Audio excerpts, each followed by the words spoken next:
नमस्कार दोस्तों, मैं अंगारा लाल। अभी मैं जनपद लखनऊ यानी कि उत्तर प्रदेश की राजधानी लखनऊ में हूँ और हमारे साथ एक देख रहे हैं, इनका नाम है खुशबू शास्त्री, जो कि कथावाचक हैं। इनसे हम जानेंगे। अब बहुत सारा कथा सुनते होंगे टीवी पे, मोबाइल में, यूट्यूब पे, फेसबुक पे देखते होंगे। बहुत कथावाचक प्रभु का गुण गाते हैं और लोगों को बताते हैं उनकी कहानियाँ, हिंदी भाषा में अगर कहा जाए तो। इनसे हमारी आज मुलाकात हुई है। मैं इनके घर पे आया हूँ, इनसे बातचीत करूँगा और वो सारा सवाल जानने का प्रयास करूँगा जो मेरे जहन में उठ रहा है, जो आप लोग के जहन में उठ रहा है। जी, स्वागत है। आपका भी बहुत बहुत स्वागत है भैया, जो हमारे घर आए हैं आप। बहुत बहुत धन्यवाद। लेकिन मैं एक बार चाहूँगा कि एक बार अपना परिचय दीजिए। अच्छा, हमारा नाम है खुशबू शास्त्री, कथावाचक। हम लखनऊ जिला में रहते हैं और उत्तर प्रदेश में। तो कथा, आप कथा वाचती हैं। कथा का मतलब क्या, मतलब कैसे, कहाँ कहाँ तक आप कथा के लिए जाती हैं? कथा के लिए हम बहुत दूर दूर तक जाते हैं, जैसे कि कानपुर, बाराबंकी, लखनऊ, हरदोई। हमें जहाँ से भक्त बुलाते हैं तहाँ हम जाते हैं। अच्छा, हम्म। कथा का उद्देश्य क्या होता है? जैसे इसको बताएं थोड़ा सा विस्तार से हमें। कथा का उद्देश्य यही है कि जब हम लोग जो मानव जात होती हैं कथा सुनते हैं तो उनका उद्धार होता है, उनका कल्याण होता है। और जो गलत रास्ते पे जाते हैं, गलत रास्ते से निकल करके, हट करके सही मार्ग में जाते हैं, सही कार्य करते हैं। तो बस यही है। आप कथावाचिका हैं, कब से कथा वाचती हैं? हमें कथावाचक 10 साल हो गए हैं। 10 साल हो गए। हाँ। तो काफी आप छोटी रही होंगी जब 10 साल से कर रही हैं तो। हाँ, 15-16 साल के होंगे शायद। ये कैसे जहन में आ गया कि नहीं हम कथा वाचें? क्या आपके परिवार से भी लोग कथा में शामिल हैं क्या? हाँ, हमारे मम्मी पापा चाहते थे कि हम कथावाचिका बने, तभी हम बने। अच्छा, हाँ हाँ। तो क्या इसमें शिक्षा दीक्षा क्या होती है? इसमें ये होता है कि जो कथा कहने वाले हैं, जैसे कि हम हैं, इसी प्रकार से कोई और वक्ता होता है, कथावाचिका होता है, उन्हीं के पास हम जाया जाता है, उनसे ज्ञान लिया जाता है, उन्हीं से सीखा जाता है, तब जाके हमें ज्ञान प्राप्त होता है, तब हम कथा कहते हैं। अच्छा, इसकी ट्रेनिंग लेना पड़ता है? हाँ, ट्रेनिंग लेना पड़ता है। जैसे बच्चा स्कूल जाता है पढ़ने के लिए, उसी प्रकार से यहाँ भी जाना पड़ता है। तो शिक्षा भी तो काफी तब अच्छी खासी होगी आपकी संस्कृत से ना, तभी तो। हाँ, संस्कृत भी है और ये श्रीमद् भागवत कथा से ज़्यादा ज्ञान है, मतलब। इसका इसका शिक्षा, इसका क्लास, पढ़ाई एकदम बिल्कुल अलग होता है। हाँ, अलग होती है इसकी पढ़ाई लिखाई, बहुत कुछ सीखना पड़ता है। ये श्रीमद् भागवत कथा ही ऐसी चीज़ है कि सारे संसार की चीज़ श्रीमद् भागवत कथा में ही है। माया मोह ममता सब त्याग करके श्रीमद् भागवत कथा में ही है। जी, तो ये माया मोह जो आप कह रही हैं, तो इससे मुझे भी सवाल एक दिमाग में आया कि नहीं, बहुत पब्लिक भी ये सोचती हैं कि जब आप कथा वाचती हैं और इतना ज्ञान, जैसे आप लोग बैठ जाते हैं कथा वाचते हैं, तो इतनी पब्लिक, चाहे वो कोई भी हो, बैठ के आप लोगों की वाणी को सुनते हैं लोग, और हर एक वो शब्द आपके सुनने के बाद सीख मिलती है, तो लगता है कि नहीं आपके जीवन में कितना ये सब प्रभु जी की कृपा है। तो कैसे, मतलब ये सब मतलब हम जब कथा कहने जाते हैं, कहीं पे भी जाते हैं, तो भक्तगण आते हैं सुनने के लिए। हमारी माताएं आती हैं, बहनें आते हैं, दादा लोग, भैया लोग आते हैं। तो हमसे सवाल बहुत ज़्यादा, मतलब काफ़ी ज़्यादा करते हैं, और कोई नहीं करता है। ऐसे ऐसे होते, कहते कि बिटिया कैसे कथा सीखी, कैसे मम्मी पापा हैं, मम्मी पापा कहने देते हैं कि नहीं देते हैं, यही सारी बातें होती हैं। 14 साल की उम्र से ही आप कथा वाच रही हैं, तब तो काफ़ी समय रहा। उस समय बिल्कुल, अभी जैसे 14 साल की उम्र में तो हमको लगा कि अगर पढ़ाई की बात की जाए तो 5वीं 6वीं में पढ़ाई करते रहते हैं लोग। हम्म। ये शिक्षा दीक्षा जो मैं ये पूरा कंफर्म नहीं कर पाया कि जो कथा वाचती हैं, जो भगवत गीता है पढ़ाया जाता है, इसका अलग शिक्षा होती है, अलग क्लास होता है, अलग स्कूल होता है, या फिर कैसे? हाँ, कथा इसका अगर अयोध्या में जा कर के करो तो तुमको वहाँ पे मतलब आश्रम होता है, गुरुकुल बनाया जाता है। और जैसे हम कथा देखो, ना तो अयोध्या गए हैं, ना तो हम गए हैं गोकुल मथुरा, कहीं नहीं गए। हमारे गुरु जी थे, उनका नाम है हेमराज, उन्होंने हमें सिखाया है कथा, पर इस समय वो हमारे बीच में नहीं है। वो आपको शिक्षा दीक्षा? हाँ, वही, बस वही हमारे गुरु जी ने हमें दिया है।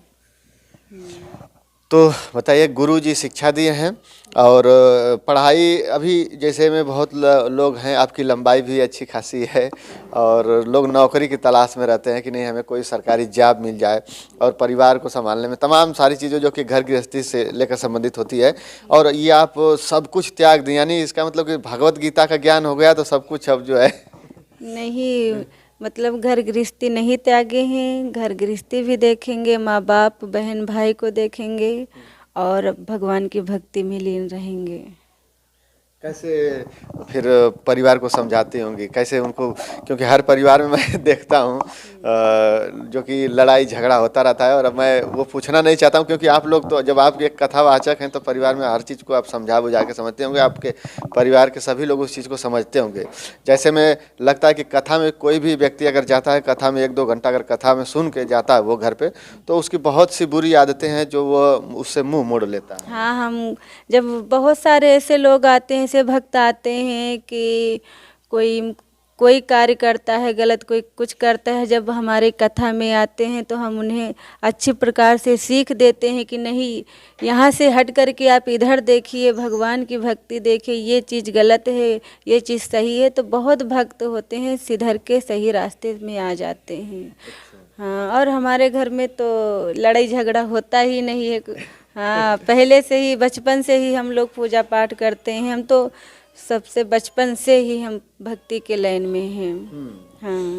अच्छा, ये कथा कहानी का प्रोसेस क्या है? जैसे कोई, अब आप कथा वाचती हैं, कहीं जाती हैं तो कैसे जाती हैं? किसी के बुलाने पे, क्या वहाँ पे जग होता है वहाँ के लिए, या फिर डायरेक्ट कहीं ऐसे? देखिए, हमें बुलाया जाता है, जो भक्तगण होते हैं हमसे संपर्क करते हैं। कोई भक्त हमारे जैसे घर जानता है, हमारा नंबर लेता है तो हमारे घर आता है कि हमें कथा करवानी है आपकी, आप चलिए हमारे घर, हमारे गांव में कथा करिए, तभी हम जाते हैं। अब प्रोसेस क्या है इसका? जैसे कोई कहवाना चाहे कथा तो उससे क्या शिक्षा मिलेगी, क्या मतलब? अब तो उसे पूछने की जरूरत नहीं, सब लोग जानते हैं कि नहीं, सनातन धर्म में जो है कथा अगर सुनने से जब बुराइयां दूर हो जाए, अच्छाइयों की विजय होता है, अच्छाई जो है फैलती है, तो इसमें अब उससे लाभ क्या पूछना। लेकिन ये कैसे प्रोसेस हुआ, कैसे लोग कथा कहावेंगे? उसके लिए ज़्यादा खर्च पड़ता है या फिर कोई जग वग में अक्सर करके कथा होता है, या फिर कैसे वो? नहीं, यज्ञ में भी कथा होती है, यज्ञ जब होती है तभी कथा चलती है। लेकिन ये श्रीमद् भागवत कथा ऐसा है कि जब हमारे नैमिष तीर्थ, आप जानते हैं, ये नैमिष तीर्थ माता लालता देवी का स्थान, ये बहुत विख्यात है।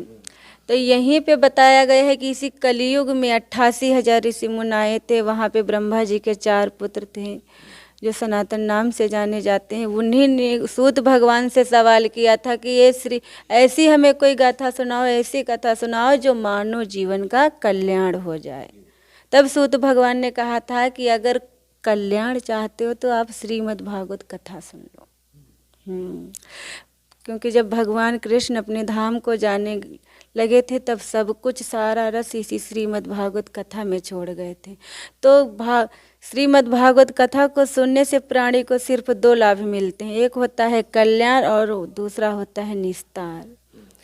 कल्याण तो आप लोग जानते हैं, कल्याण किसे कहा जाता है कि अगर हमारे ऊपर कोई मुसीबत आ गई, आपत्ति आ गई, किसी प्रकार का कोई भी कष्ट आ गया हमारे ऊपर, अगर हम चाहें कि भगवान नारायण की रची हुई श्रीमद् भागवत कथा को सुन ले तो हमारा उद्धार हो जाएगा, हमारा कल्याण हो जाएगा। और अब ने देखा होगा कि कोई बहुत अत्याचार करता है, पाप करता है, असुरों का अधिकार बढ़ जाता है, किसी प्रकार से उसकी मृत्यु हो जाती है, वो प्रेत योनि में चला जाता है, नरक में चला जाता है। अगर उसके परिवार वाले चाहें, उस प्राणी के परिवार वाले चाहें कि हमारा सदस्य जो इस दुनिया में नहीं है उसे हम भगवान नारायण की रची हुई श्रीमद् भागवत कथा सुना दे तो उसका भी उद्धार हो जाता है, उसको मुक्ति मिल जाती है। भागवत कथा को सुनने से बहुत लाभ हैं, 1-2 लाभ नहीं है जो बताया जाए, बहुत सब कुछ भागवत में रखा हुआ है। कथा भी तो ठाकुर जी की होती है, प्रभु श्री राम जी की होती है, और हाँ, ठाकुर जी की होती है, प्रभु श्री राम की भी होती है, महाभारत भी होती है। हाँ, देखिए भागवत कथा ही ऐसी है कि इसमें सब कुछ है। हाँ, इसमें कुछ हटके नहीं है कि बस एक ही चीज़ हो, इसमें सब कुछ रखा है। कुछ लोगों को मैं सुनता हूँ ऐसे में जो मिलते जुलते हैं लोग कहते हैं कि अरे हमें नहीं जाना है कथा सुनने, हम कथा सुनने जाएंगे तो हम पूरा घर परिवार हम छोड़ देंगे, छूट जाएगा ये सब, ऐसे मतलब क्या, क्यों ऐसा? नहीं, ऐसा कुछ नहीं है। जिसके समझ नहीं है वो ऐसा करता है। ना तो घर छोड़ता है, ना तो मतलब कुछ नहीं छोड़ता है। हम तो यही कहते हैं कि अपन घर गृहस्थी भी देखो। ज़्यादा हमारे पास टाइम नहीं है, तो हिंदू का धर्म तो यही है कि अपने प्रभु की यानी कि पूजा करनी चाहिए, उनका नाम लेना चाहिए। हम जाप जाप तप नहीं कर सकते हैं तो 10 मिनट 5 मिनट प्रभु को हम जरूर याद करें अपने। जी, यानी कि साफ साफ ये समझ लेना चाहिए कि कथा सुनने से घर गृहस्थी नहीं छूटता है, बस छूटेगा आपका जो बुरा कर्म होगा वो छूटेगा, आपको वो संस्कार मिलेंगे जो परिवार के लोग संस्कार दे नहीं पाते हैं। और अगर अपने पूरे परिवार के साथ जाएंगे कथा सुनने तो आपको वो जीने की शैली मिल जाएगी जो कि प्रभु लोग के अंदर था, मतलब कोई भी बुरा काम नहीं होगा। तो वो अच्छाइयाँ आ जाएंगी आपके परिवार में, जो आज के डेट में लड़ाइयाँ झगड़े और तमाम चीज़ें जो कि हो रही हैं गलत, वो शायद दूर हो जाएंगे, ऐसा है। हाँ, ऐसा ही है कि आपका जाएगा कुछ नहीं, आपको मिलेगा वहाँ से। और जाएगा वही जो आप मतलब आपके लायक नहीं, आपको गलत है, आप गलत रास्ते से जा रहे हैं, गलत काम करने जा रहे हैं, या किसी के घर चोरी करने जा रहे हैं, मतलब गलत संगत में नहीं जाएंगे। जब हम सत्संग में जाएंगे, अच्छे लोगों के बीच जाएंगे, अच्छी जगह जाएंगे, तो हमें वहाँ जा कर के ज्ञान ही प्राप्त होगा। वहाँ पे जा कर के हमें कुछ मिलेगा, और वहाँ से हमारा जाएगा कुछ नहीं, जाएगा बस वही हमारी बुराइयाँ जाएंगी, जो हम गलत कार्य करने जा रहे हैं वही सब जाएगा। हमारे समझ में आ जाएगा कि ये सही है, ये गलत है। बहुत लोग कथा करवाना अभी चाहते होंगे, सोच रहे होंगे कि आपसे कथा कहाँ है, तो क्या है इसका? हाँ, बहुत। अभी हम गए थे कथा करने के लिए, तो वहाँ पे बहुत भक्त बोल रहे थे कि हम ही आपको बुलाएंगे, हम अपने वहाँ बुलाएंगे, अपने मतलब जो रिश्तेदारी हैं वहाँ पे बुलाएंगे। उस गांव के मतलब दूसरे दूसरे गांव के कथा सुनने आते हैं, कहते हैं कि अपना नंबर दे दीजिएगा, अपना पता दे दीजिएगा, हम भी आपको बुलाएंगे कथा करवाने के लिए। हाँ। लेकिन क्या लगता है, अभी आप कथा कहते होंगे तो भीड़ कैसी थी, भीड़ कैसी रहती है? और कि मैं बहुत और अदर प्लेटफार्म है जो कि आज के डेट में सभी लोग जानते ही हैं, उस चीज़ को मैं कहूँगा नहीं। एक कथा अगर बगल में रख दिया जाए, कहा दिया जाए, और बगल में कुछ और करा दिया जाए, तो कथा से ज़्यादा भीड़ उधर हो जाती है। हाँ, वो बात है, कहीं कहीं होता है पर कहीं कहीं ऐसा नहीं होता। कहीं कहीं बहुत लीन होते हैं भक्ति के लाइन पे, बहुत प्रभु को मानते हैं। कहीं कहीं देखने को मिलता है, हर जगह ऐसा नहीं होता है। जहाँ मतलब कहीं कहीं हम देख रहे हैं कलयुग चल रहा है, तो थोड़ा बहुत तो कलयुग का असर रहेगा ही। हाँ। लेकिन बहुत लोगों की ये भी जहन में है कि आप जब कथा वाचने के लिए जाती हैं तो कैसे मतलब परिवार का लोगों का सपोर्ट कैसे रहता है? क्योंकि आपकी जो मतलब अभी आप एक लड़की हैं और लड़की होके कथा वाचना मतलब मोह माया सब त्याग करके भक्ति में लीन होना एक लड़की के लिए बहुत एक कठिनाई होता है। और इसका भी लोग कहते हैं कि समय सीमा होती है कि एक जब बुढ़ापा का समय होता है तब आप, तो अब मैं आपसे तो क्या सवाल करूँ, आप तो सब कुछ जानती हैं, लेकिन जो लोगों के जेहन में उठता है वो मैं बता रहा हूँ। कहते हैं कि बुढ़ापा आने के बाद भक्ति में लीन होना चाहिए, आप बहुत पहले ही भक्ति में ये लीन। हम बताते हैं सभी मतलब हम देखते हैं किसी से कहते हैं कि भगवान का थोड़ा भजन कर लो, थोड़ी सी भक्ति कर लो, पूजा पाठ कर लो, तो लोग क्या कहते हैं कि नहीं, जब समय आएगा तब देखेंगे, अभी हम कुछ नहीं करेंगे। लेकिन ये बहुत गलत बात है। अगर आपको भक्ति करनी है, पूजा पाठ करना है, भगवान का नाम जपना है, तो बचपन से लेकर जवानी तक करो।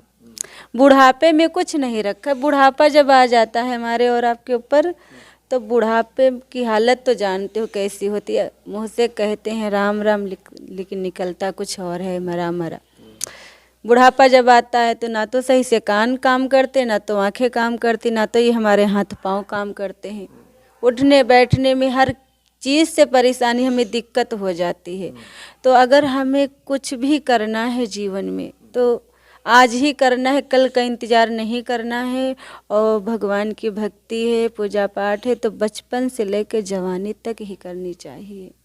बचपन बुढ़ापे में कुछ नहीं रखा है। अच्छा, एक सवाल मैं पूछूंगा। कथा में जो कथावाचक धीरेन्द्र शास्त्री जी हैं जिनको क्या नाम उनको जाना जाता है, लोग वो बोलते हैं चमत्कार, वो लिखते हैं, भविष्य को लिख के क्या डायरी पे लिखते हैं, उसमें क्या कुछ लोग कहते हैं कि वो माइंड को पढ़ते हैं, कुछ लोग कहते हैं नहीं भगवान के द्वारा जो है ऐसा होता है, तो क्या लगता है उस तरह से तो आप भी कथा वाचती हैं, तो उसमें क्या सच्चाई, थोड़ा बहुत अपना एक मत दीजिए। देखिए इसमें हम कुछ नहीं बोल सकते हैं, और अब उनको पता नहीं ज्ञान होगा, उनके ऊपर बालाजी की कृपा होगी तभी तो वो बताते होंगे। हाँ हाँ। चलिए वो हम सवाल नहीं करेंगे, जाने दीजिए, इन लोगों की बात है। और मैं आपसे ये भी पूछना चाहूँगा, क्योंकि बहुत लोगों के जहन में हुआ कि क्या आप घर गृहस्थी के साथ कथा वाचती हैं, या फिर जो लोग सोचते होंगे कि कथा जो वाच रही हैं, बहुत टीवी पे भी देखते होंगे लोग, और बहुत जगह जगह कथा होता है, बहुत महिलाएं हैं, लड़कियां हैं और लड़के भी हैं, तो उन लोगों को लगता है कि अब ये घर से, परिवार से, गृहस्थी से मुंह मोड़ के अब ये भक्ति में लीन संत की लाइन में आ गए, एकदम संत बन गए, किसी से कोई मतलब नहीं, अब केवल प्रभु से मतलब है। नहीं, ऐसा नहीं है कि हम अपने घर गृहस्थी को भी देख रहे हैं, माँ बाप बहन भाई को सब कुछ देख रहे हैं, और भक्ति के भी लाइन में हैं। अच्छा, हाँ। तो अब कितने भाई बहन हैं आप लोग? हम 3 बहन हैं, 2 भाई हैं हमारे। अच्छा, तो सभी लोग इसी में भक्ति में लीन रहते हैं, या फिर केवल आप ही? नहीं, हमारे घर में सब लोग हैं। तो सभी लोग कथा वाचते हैं? नहीं नहीं, कथा नहीं कहते हैं, मतलब भगवान की भक्ति में है, उनकी पूजा पाठ करते हैं, और ऐसे भगवान के भजन कीर्तन ऐसे हुआ करते बाकी हैं। कथा वाचने में केवल आप ही? हाँ, कथावाचक हम ही तो हैं। आपके माता पिता भी कथा में वो होते हैं, या फिर केवल आप ही से शुरुआत में? नहीं, वैसे तो हम पढ़ाई कर रहे थे, तो हमारे मम्मी पापा ही कहने लगे कि कथा मतलब सीख लो, कथा कहने लगो, इन्हीं की मर्जी थी। हाँ और बाकी घर गृहस्थी के साथ हो जाते हैं? हाँ, घर गृहस्थी के साथ जाते हैं, साथ में पापा जाते हैं, हम जाते हैं कथा पे। अच्छा, तो क्या शादी शादी क्या है, शादी हुआ है या फिर शादी अभी करना है, क्या मतलब? शादी हमारी हो गई है, पर अभी हम इसके बारे में कुछ बोलेंगे नहीं। अगर टाइम मिलेगा तो हम दूसरे वीडियो में आपको बताएंगे। चलिए अच्छी बात है। अगर आपका कोई सवाल हो तो पूछिएगा ज़रूर। हमें जितना पूछना था मैं उतना पूछा। और अभी 22 जनवरी को प्रभु श्री राम जी का आगमन हो रहा है उनके नए राजमहल में।